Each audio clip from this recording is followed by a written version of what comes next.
I was astonished at the vision, but none understood it. I wonder how much things have advanced in 2,500 years. How much do we understand? So, you'll be aware through your series that the prophecy of Daniel falls neatly into two halves.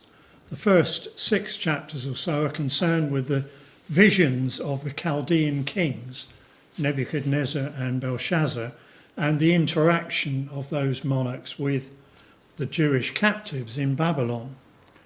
And the second half of Daniel is concerned with the visions of the prophet himself. And you last week commenced that second half with chapter 7, the vision of chapter 7. And it's interesting to compare chapter 7 and chapter 8. There we go. So, chapter 7, as you all know, is the, the prophecy of the various succession of empires as wild animals. And it came to Daniel in the first year of Belshazzar. And befitting the fact that it's about the history of the Gentile nations, it's part of the section of Daniel that's in Aramaic, a Gentile language. You probably know that from chapter 2 verse 4 to the end of chapter 7, the book of Daniel is in Aramaic. Now in chapter 8 it reverts to Hebrew, and the subject of the prophecy, well, it's got 2 subjects really, the ram and the he-goat, which are fairly easy to understand because we have the explanation in the chapter, the explanation given to Daniel by the angels.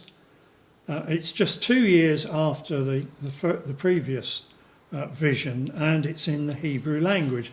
And it's concerned with the people of God, with the nation of Israel and their temple and the sacrifices that they offered for each day. So there's a simple comparison between the 2 visions. And the chapter is, if we just look at the structure of the chapter, which we've just read, it begins by telling us where Daniel was, and it ends by telling us that he was pretty upset by what he'd seen. He was sick. He fainted. And we'll have to think about why that should be. Then we have the vision that he saw while in Susa or Shushan. The vision that he saw, which goes down to verse 14. Then comes the explanation, which he hears. He doesn't seem to actually see the angels, but hears them.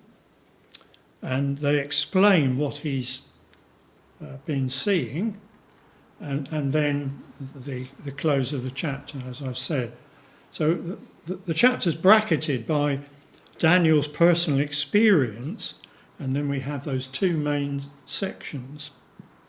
Because the explanation that the angels give Daniel is concerned not really with the battle or the war between the ram and the he-goat. That's the springboard of it, but it's what follows out of that and into the future.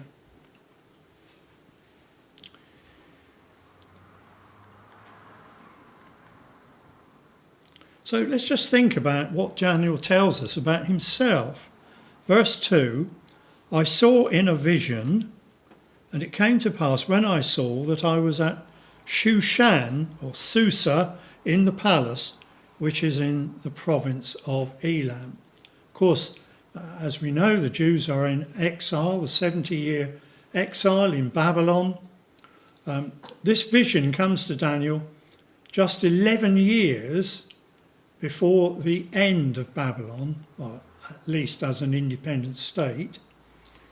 And of course, in chapter 9, your next section, you'll be reading about the way that Daniel was praying and considering Jeremiah's prophecy of the 70 weeks, the 70 years captivity in Babylon, and how it's going to come to an end. So that was here, it's 11 years in the future. There, Daniel's a bit closer to that terminus when Babylon fell to the Persian king Cyrus. Cyrus was already in the process of uniting the Medes and the Persians as a single entity, or represented by this ram with its two horns. But there's more to it than that, isn't there? Because Daniel tells us that he's at Susa in Elam. Elam was a province of Persia. So what's he doing there? When I was at Shushan in the palace, which is in the province of Elam. And at the end of the chapter, after his sickness as a result of the vision, afterward I rose up and did the king's business. So which king is that? We presume it's Belshazzar. Daniel was serving still in the government of Babylon, and he's in Elam. So the suggestion is, it seems to me, that Daniel was there on government business. He was an ambassador or something of that sort. Now, when you think about that, Daniel had already had the visions of Nebuchadnezzar's 4 stages. The empire of Babylon was to be replaced by the empire of the Medes and Persians, and the beasts, the same sequence. So he knew already that Babylon was going to fall to the Persians. And here he is in Persia. It's a bit like being the British ambassador in Berlin just before the Second World War. Or you could say the Ukrainian ambassador in Moscow, I presume there was one, right up to the start of this war. So perhaps not a comfortable job to be doing. But there is Nebuchadnezzar doing the king's business, Belshazzar's business, in the potential enemy. And as we just said, Cyrus was already busy moulding the Medes and the Persians into a single entity.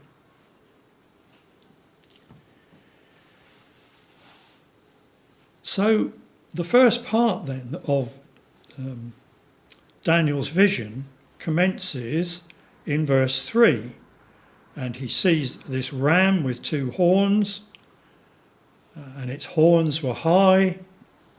One was higher than the other and came up last. And we can assume from that, I think, that the first horn were the Medes, the second horn the Persians, who became the dominant partners in the partnership. Now, it's interesting that in the inscriptions at Persepolis, which was one of the capitals of ancient Persia, which has been extensively excavated, they found inscriptions where Medo-Persian Empire was represented by a ram. So that wouldn't have been a strange thing to Daniel. He would have recognised that, I guess. That was in the public domain, as we might say. And as you will know, that corresponds to the silver breast and arms phase of Nebuchadnezzar's image. And then, as he sees the ram pushing westward, northward and southward. So this was the expansion of the Persian Empire toward the west, led particularly by Xerxes, who was one of the most powerful of the Persian kings. And as Xerxes pushed west, he came into contact with the Greeks. And the Greeks were a series of city-states, but at this time, Macedon in the north was the dominant area, and the king of Macedon was Philip, King Philip. And he was to have a son, one of the most famous kings of all time, Alexander the Great. And so in verse 5, as I was considering, behold, an he-goat came from the west, on the face of the whole earth, and touched not the ground. Or the margin gives an alternative, none touched him in the earth. You get the impression, as the little illustration, that he was travelling so fast that his feet didn't touch the ground. It's an expression we often use, isn't it? And verse 6, he came to the ram that had 2 horns, which I had seen standing before the river, and ran unto him in the fury of his power. So that this is the Greeks responding to this pressure from the Persians and fighting back. And in verse 7, I saw him come close unto the ram. He was moved with choler, with anger against him, smote the ram and broke his 2 horns. There was no power in the ram to stand before him, but he cast him down to the ground and stamped upon him. Well, that's a pretty vivid picture of total defeat of the Persian Empire by the Greeks. Therefore the he-goat waxed very great, and when he was strong, where have I lost the great horn? Oh yes, I missed that in verse 5. The goat had a notable horn between his eyes, so a bit like a unicorn, it had a massive horn coming out the middle of its head, which clearly represents Alexander the Great. Now again, the symbolism of the goat would have been well known to Daniel. The root word for goat is apes, and it crops up in all these other words that are familiar to us.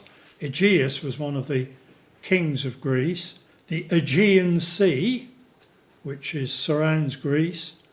The word aegis, which means a protector. You might say a man is under the aegis of the king. You know, he's under his protection. And it was originally, as it says there, the shield of Zeus, and it was made of a goat skin. So that AEG, which comes from AIX, stands for the Greeks. And of course that represents the bronze phase of Nebuchadnezzar's image. And bronze again is associated with the Greeks. In Homer's Odyssey, the bronze-clad Greeks, is the way they are described. Just showing my wide reading. When I was a lad, I had a book which was a sort of retelling of the story of the fall of Troy and so on. I was absolutely wrapped up in it for some time, and I still remember some bits of it. So there we have this push westward by the Persians, the resulting response of the Greeks led by Alexander. And Alexander, of course, stands as probably one of the greatest military leaders of all time. You'll notice on that coin showing Alexander's bust, there's this horn. It's a goat horn. Actually, it shows that is a symbol of the Greeks. And he lived just 33 years, from 356 to 323, and in that time he conquered about half of the known world.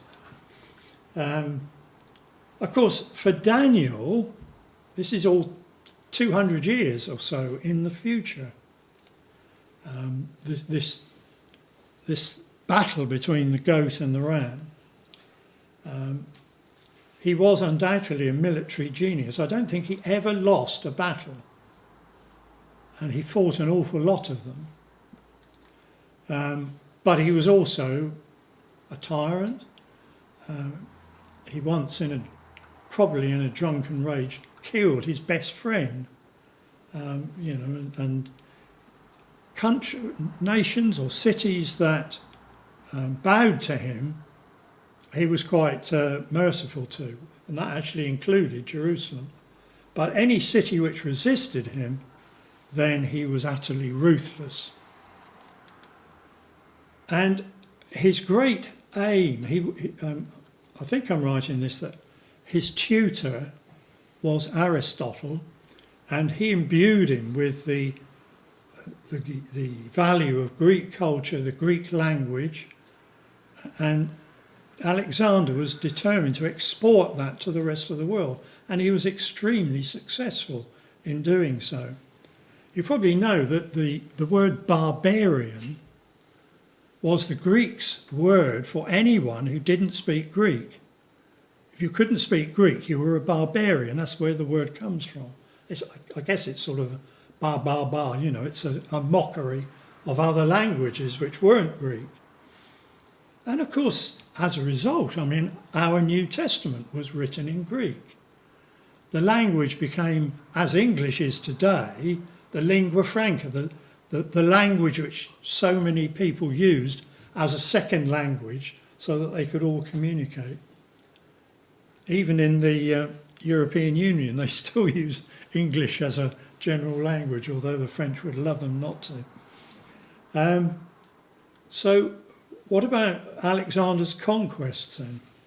Well, here's where he began pushing back against the Persians at the Battle of Granicus, which was a sea battle. Interestingly, the Persian fleet, which was bigger than the Greek fleet, got caught in a storm.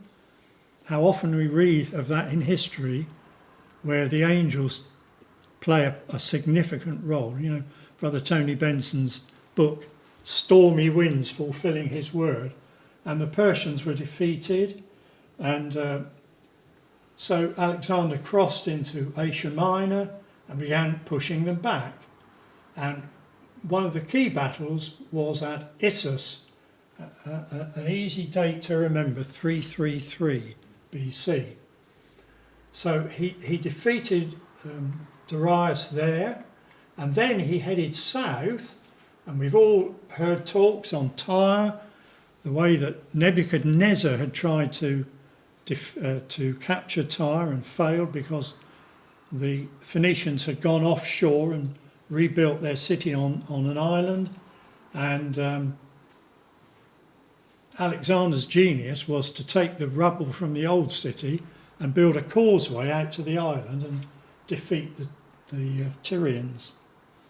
And then he headed south to Jerusalem. Now it's interesting that Josephus tells us that Jerusalem submitted to Alexander, and the high priest went out to meet him dressed in all his finery, the garments for glory and for beauty. And Alexander was so impressed that he got off his horse and walked into Jerusalem and spared the city. And Josephus also says that they showed Alexander the prophecy in Daniel chapter 8 that he would defeat the Persians, and he was very pleased. But I think the high priest must have kept his thumb over the bit that said that the great horn was broken, as it says in verse 8. We can't go all through the exploits of Alexander, but he went down and took Egypt, he returned and then really took over the whole of the Persian Empire. He then went right across into Central Asia. He founded at least 20 cities called Alexandria. No modest man was this. And he wanted to conquer India, but eventually his troops had had enough and they mutinied, and he had to turn back. And he came back to Babylon. And there, at the age of 33, Alexander died. And it's very mysterious. Nobody really knows why he died. One theory is that he had malaria. Another is that he was poisoned. We just don't know.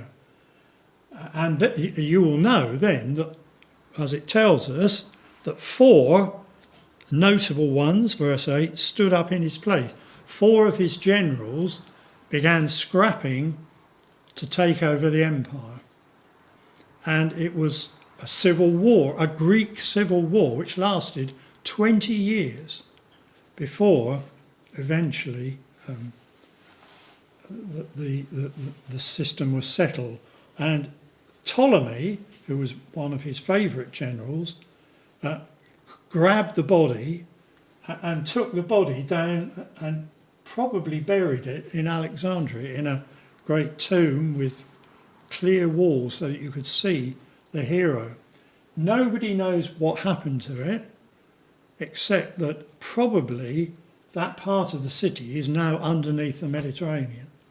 And Alexander's body or his grave has never been found. Well, you will know, I'm sure, that after Alexander's death, this conflict took place. Confusingly, it was finally decided at the Battle of not Issus, but Ipsus in 301. And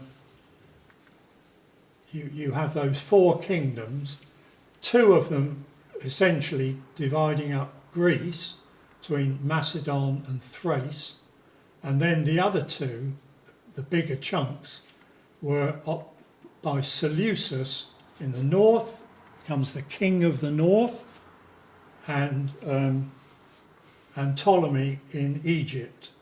And of course, when you get to chapter 11, you'll have all the details of the conflict between those 2 empires, with the unfortunate Jews right between the 2, which is why they kept being conquered by one and then the other for the next 100 or more years, until the Maccabees made an independent kingdom. So those are the 4 empires that resulted.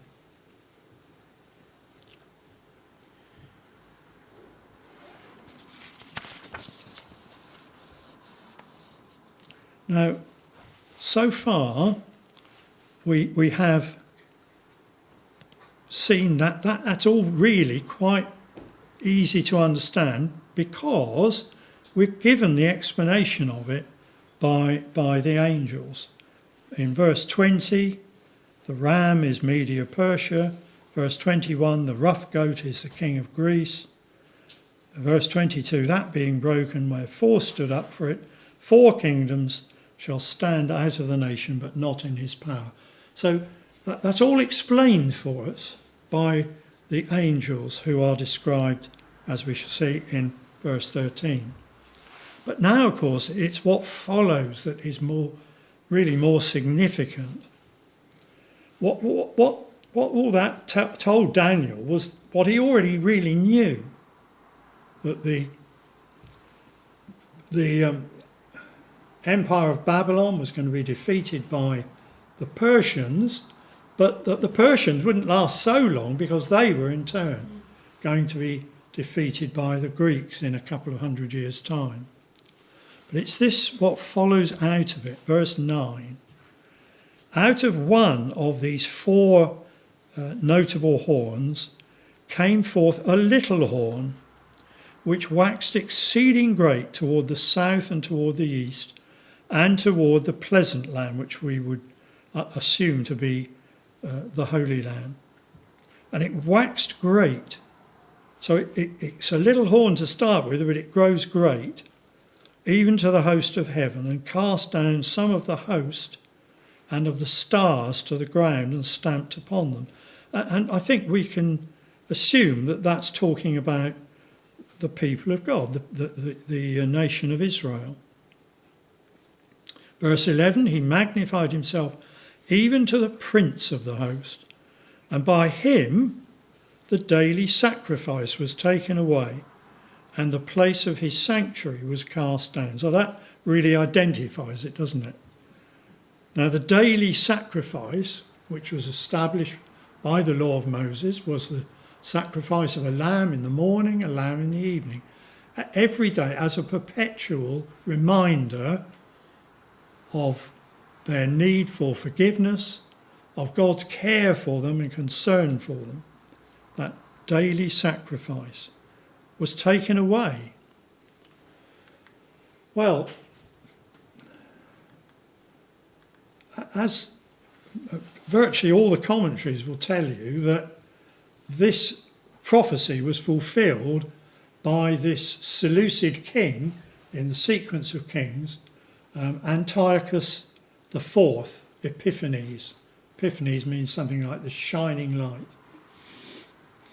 And he was one of those who really had it in for the Jews and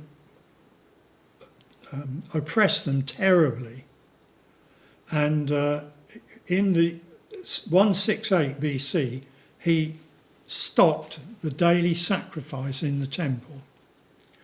And that actually lasted for 3 years, exactly 3 years, 168 to 165, when the Jewish rebellion began under the Maccabees, and the daily sacrifices were restored.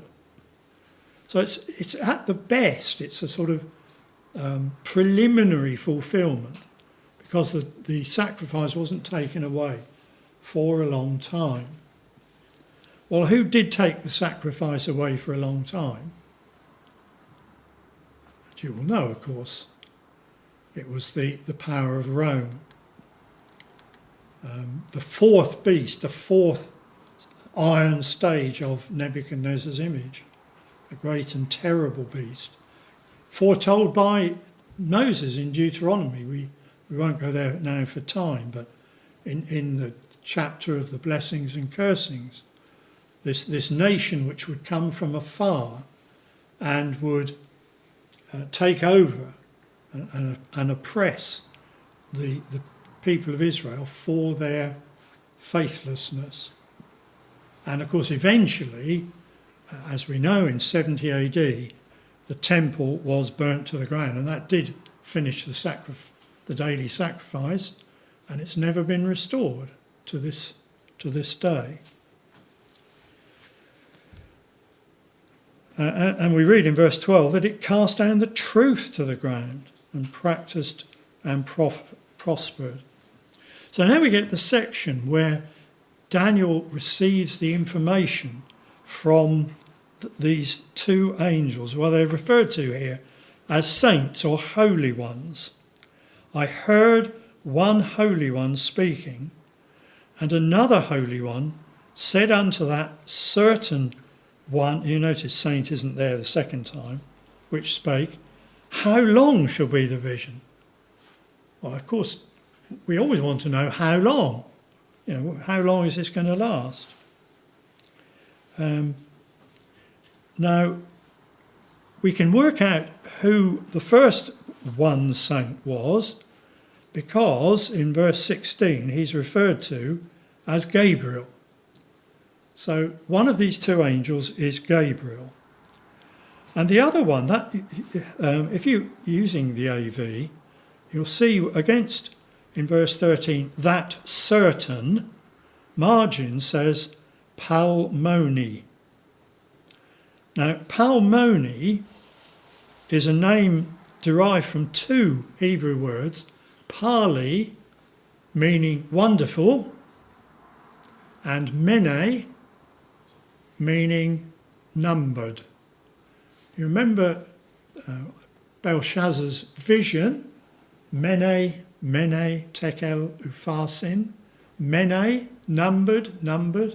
Daniel interpreted it for him, didn't he? So that's the same word, numbered. And back in Judges,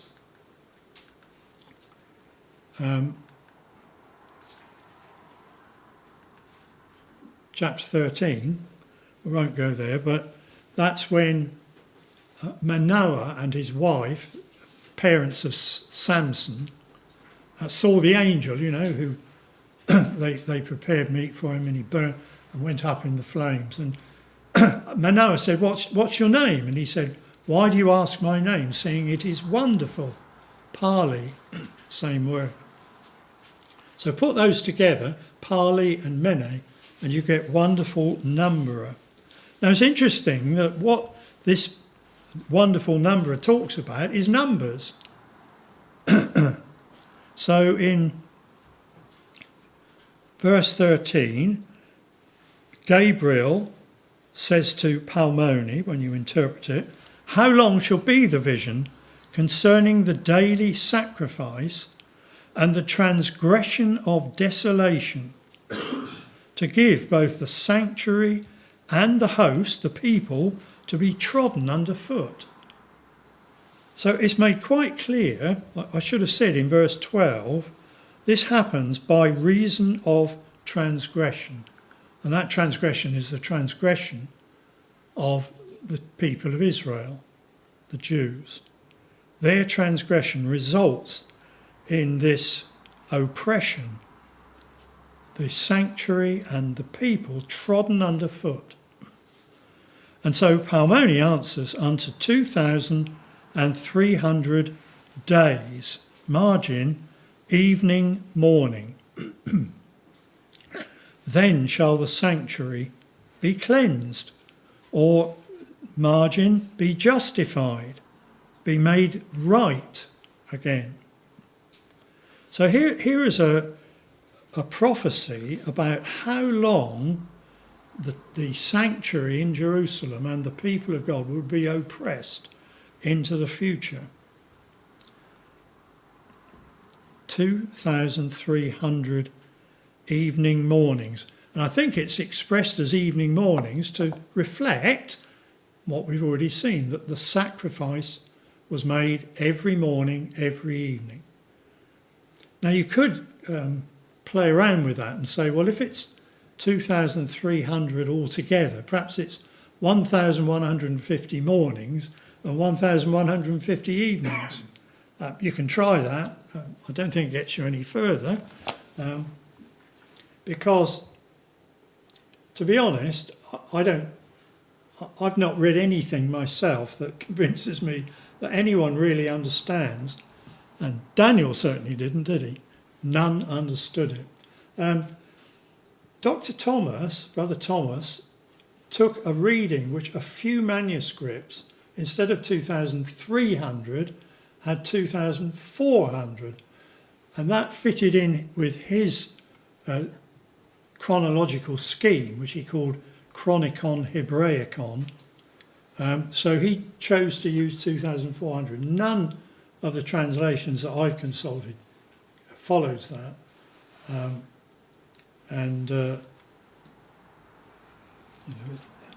It's a case of you pays your money and you takes your choice. But I think certain things in the chapters would lead us to understand that the day for a year principle, which operates through Scripture, where years are represented as days, is the case here.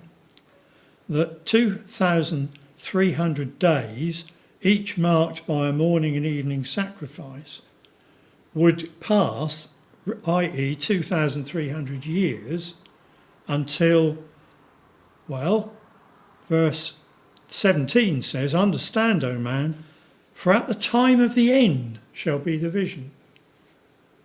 So any explanation that involves merely Antiochus Epiphanes cannot stand, can it? This is talking about the time of the end. And interestingly, in verse 18, we read that as the angel was speaking with me, I was in a deep sleep on my face toward the ground, and he touched me and set me upright, or made me stand upon my standing. And that's so clearly a symbolic death and resurrection, isn't it? As though the time of the end is the time of the resurrection, and the end of human times and the beginning of the times of the kingdom of God.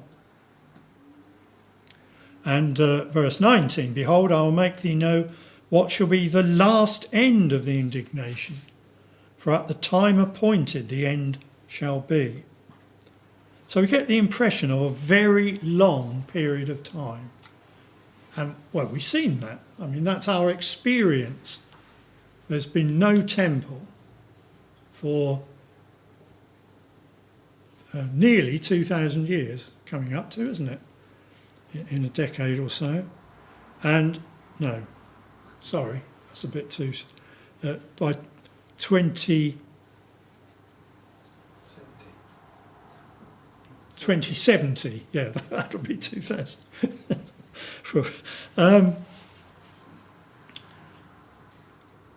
So that's the impression we get of a very long time.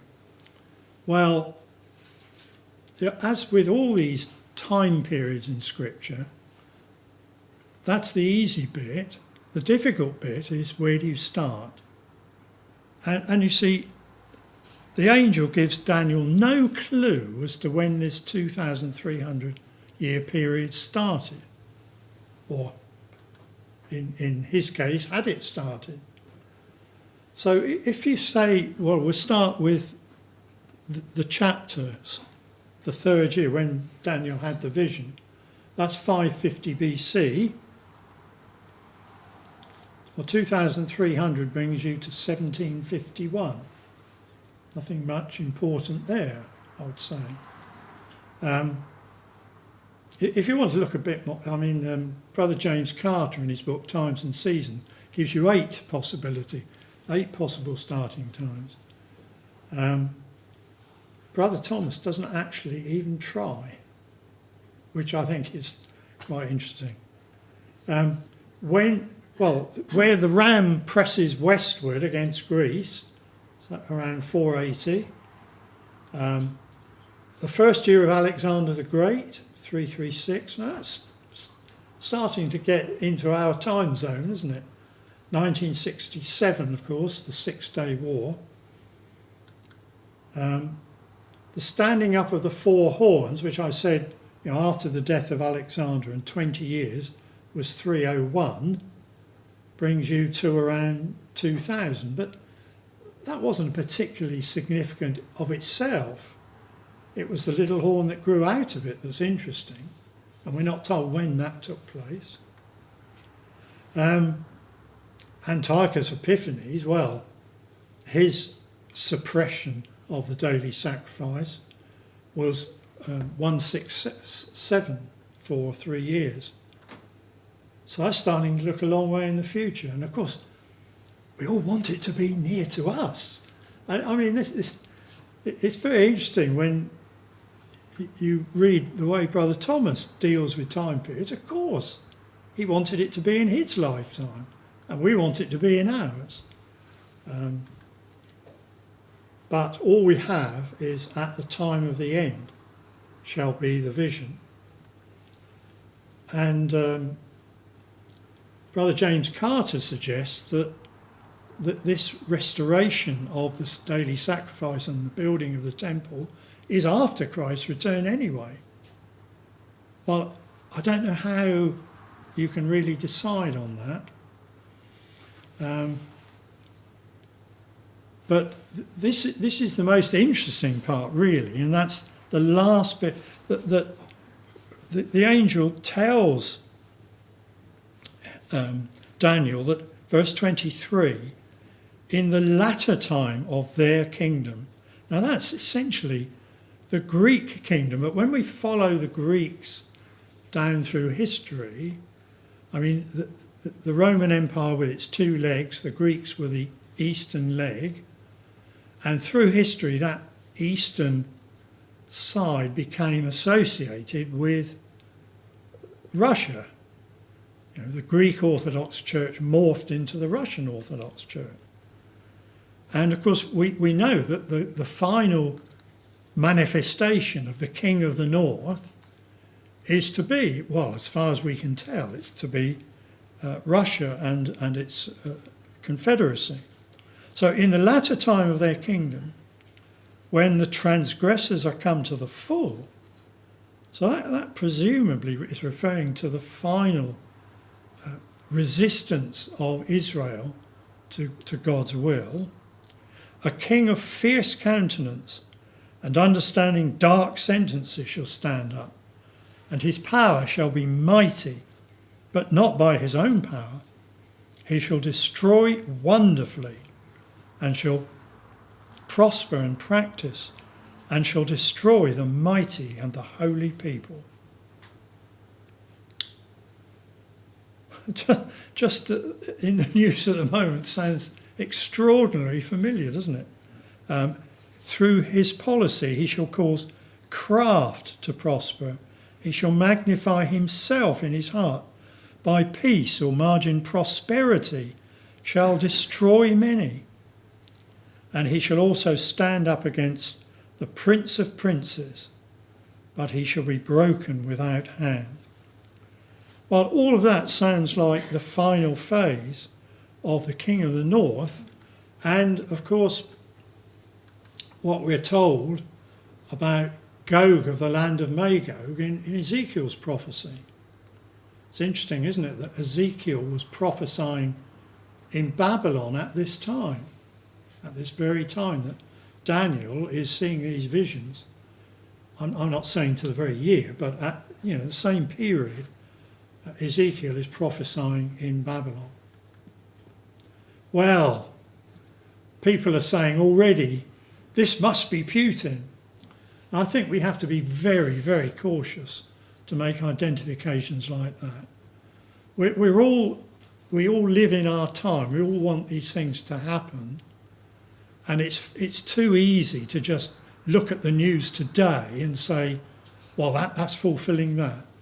We need the perspective of time, and very often snap identifications like that have proved to be quite wrong with the passage of further time.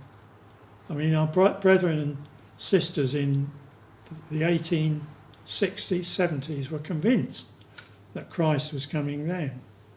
When I was younger, in 1967, the Six-Day War, this is it. And with the advantage of time past perspective, then we see that it was an important stage in the development, but it wasn't it. And if we don't know whether this restoration of the sanctuary is to happen before or after Christ's return, well, and there's nothing really to identify that, we can't be too sure. But broken without hand is a wonderful summary of what will happen, as we know, to that. Let's just look at Ezekiel 38, those verses. Verse 19 of Ezekiel 38, where God says, "In my jealousy and in the fire of my wrath have I spoken. Surely in that day there shall be a great shaking in the land of Israel." And verse 21, "I will call for a sword against him throughout all my mountains, says the Lord God. Every man's sword shall be against his brother. And I will plead against him with pestilence and with blood. And I will rain upon him and upon his bands and upon the many people that are with him, an overflowing rain and great hailstones, fire and brimstone. Thus will I magnify myself and sanctify myself, and I will be known in the eyes of many nations, and they shall know that I am the Lord. So he shall be he shall be broken without hand, says the angel to Daniel.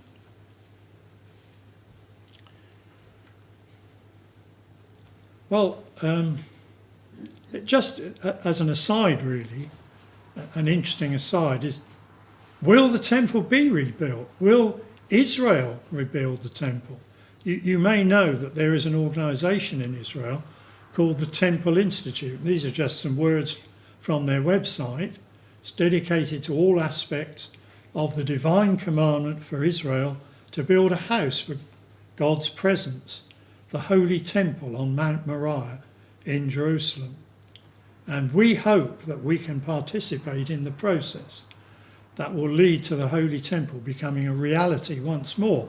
And this organisation has constructed many of the items of furniture which were in the temple and the garments of the priests. They've bred, I believe, a red heifer so that they can have the water of purification and so on. So there is an interest in Israel, I guess a minority interest, in actually rebuilding the temple. I think it's extremely unlikely that they would be successful. There's the matter of the Dome of the Rock and the Al-Aqsa Mosque on the Temple Mount in the way, of course. And we can only imagine that that's God's work to remove those. But I think it's an interesting thing to think about.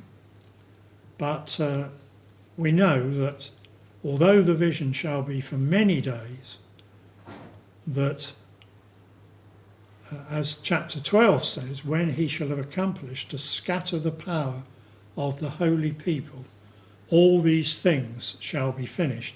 And of course, some of these conclusions of chapter 8 feed on into the later chapters, particularly chapter 11 and chapter 12. And ultimately that temple will be restored according to the pattern given to Ezekiel, and the glory of the Lord will surely fill the house. So I hope, although we don't understand everything about what Daniel saw and what he recorded for us, I think we can understand now why he fainted, because he now understood that his beloved people, I mean, he was praying for Jeremiah's prophecy to come true and the people to be restored to the land. And now here's God telling him of a very, very long period of suffering. And as we know, no people through history have suffered like the Jews in exile, culminating in the horrors of the Holocaust. No wonder Daniel, seeing that long future, fainted and was sick. But as we know in chapter 12, he will surely, with the promise of God, stand in his lot at the end of the days. Amen.